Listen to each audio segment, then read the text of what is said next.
Hi, I'm Father Jim Halstead. I'm presently treasurer of the province of our Mother of Good Counsel after having retired from DePaul University, where I taught for 32 years. So that's my turn then. Yeah. So I'm Father Jerry Knies, ordained April 7th, 1962. So I've been ordained a few years. I'm 85 years old now, living at St. Anthony Village in Crown Point, Indiana. And currently I am in the skilled care unit, healing from a recent operation. So that's my spiel. Jerry, tell us a little about living in a skilled care unit out at Crown Point. What's life like there for you right now? Well, with lockdown and all that, I can't leave my room without a mask. And if I do leave my room with a mask, I have to go with a walker, and I can go maybe 200 feet down the corridor and back again for some kind of exercise.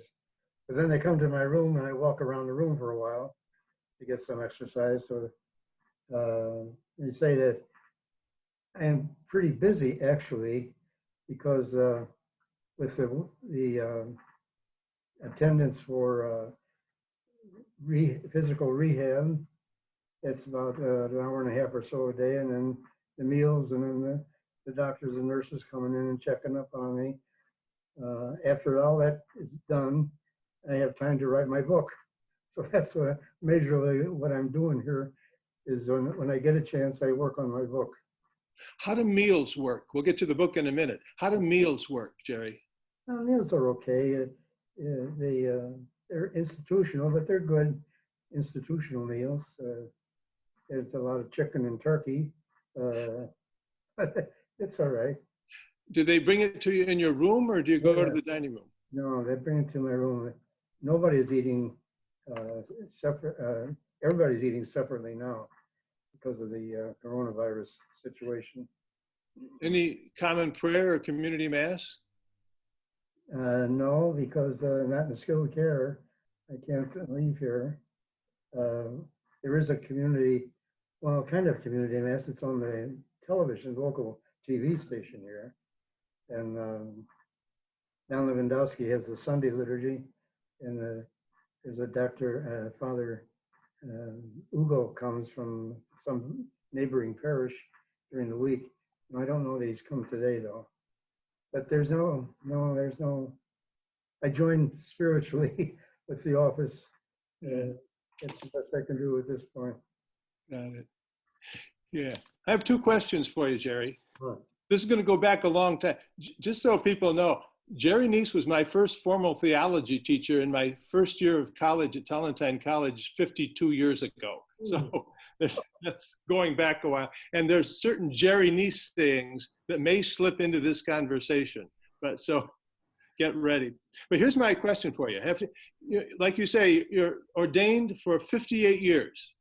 An Augustinian for, I checked this out, 65 years. Okay, you're ahead of me. And I asked, and you're a baptized Christian Catholic for 85 years. Yes.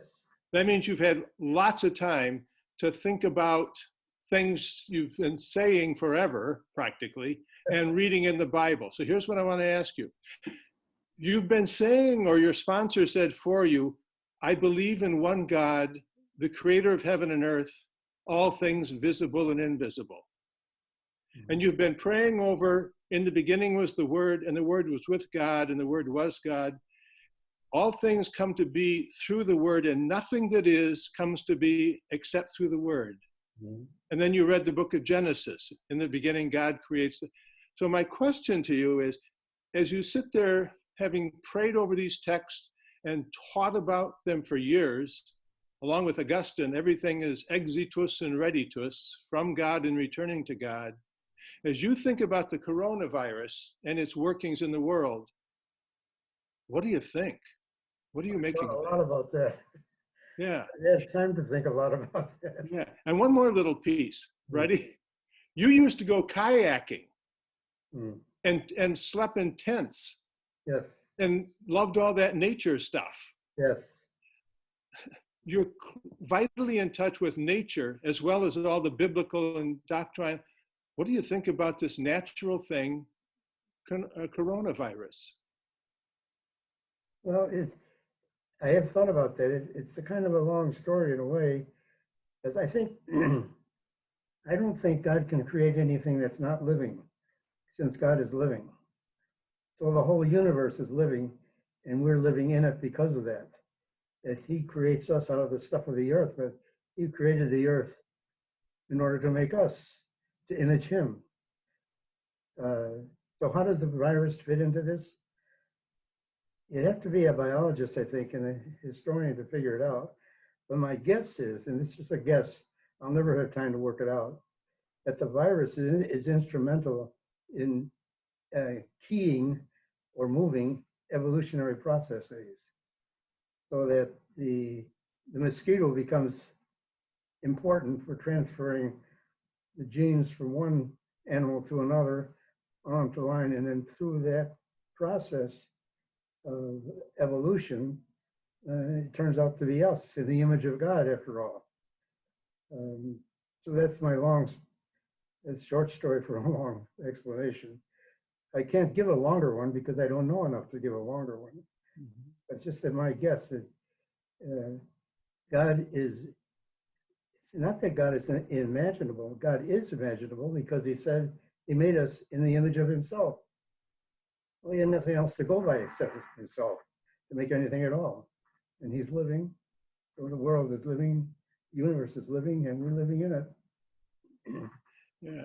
I'm rereading Pope Francis's Laudato Si from 5 years ago. And so you now know one of the things that I'm thinking about. Where do viruses fit into Francis's warm and lovely and positive vision of nature? The book that you're writing is about spiritual direction, if I understand rightly. Mm-hmm. You've been doing spiritual direction forever, 52 years that I know of. Including me. Including me. So tell me, how in this time of virus, pandemic, and lockdown, frankly, how do I get holy? How do I love God more than my neighbor? How do I get holy through all this, Jerry? Well, one of the things that I've signed off on when I send an email to folks, they'll say, stay safe, stay apart, and let's be together as close as our prayer. Our presence to each other, while it's distanced with this new situation, can also bring us, I think, closer together, in as much as we find ourselves to be really important individuals in each other's lives, or to find in other people how they are important individuals in themselves, in the image of God that He made us to be. So my spiel, let's say, in this spiritual direction thing is trying to find a spiritual direction, something directed by the Holy Spirit in a world that we perceive and experience now as global. We can't get away from each other. There's no way we can get away from each other. We're going to have to live together. So what I've tried to do is find a common ground that avoids, what I hope avoids, ideologies and political parties and all the rest, in as much as each one of us is made in the image of God together with everyone else. The title of my book is Thou. The idea being that fundamentally, deep down and apart from all the differences we have, each of us is a thou to everybody else. As much as we would say, Our Father who art in heaven, or we use the word thou as what you call a familiar verb form or pronoun. We don't use it in English anymore, but we used to. Anyhow, the idea being that on a very fundamental place, we can meet each other without ideologies by recognizing the mystery in each of us, in all of us, and how there's no way to figure that out, but we can become who we are called to be. You know, I find interesting, and this first gave me the idea, I think, is in the cave paintings, where you have very detailed and beautiful representations of animal life, but you never ever see a realistic picture of a human being. It's always absent, as if to say, that can't be painted. It can be understood, but it can't be painted. That I find to be like the underlying possibility for community on earth, rather than more than simply organizations and churches and nationalities and geopolitics and all the rest of it. Yeah. Yeah. One final question before we sign off. Is there any particular Bible text that you find particularly helpful to pray with during these days? Or an Augustine quote or something that's particularly poignant and rich for us? Well, one that I have on my emails is one that comes to mind, which is Augustine in sermon, I don't remember, 22 or something like that, one of the earlier ones, says that our whole project is to be able enable others to be able to see God. Something like that. I don't have the exact words. You know, I'm 85, so I'm struggling with memory, and I tell people I'm racing to finish this book before dementia sets in. Our whole project is to enable others to be able to see God through us. Yes. Yeah.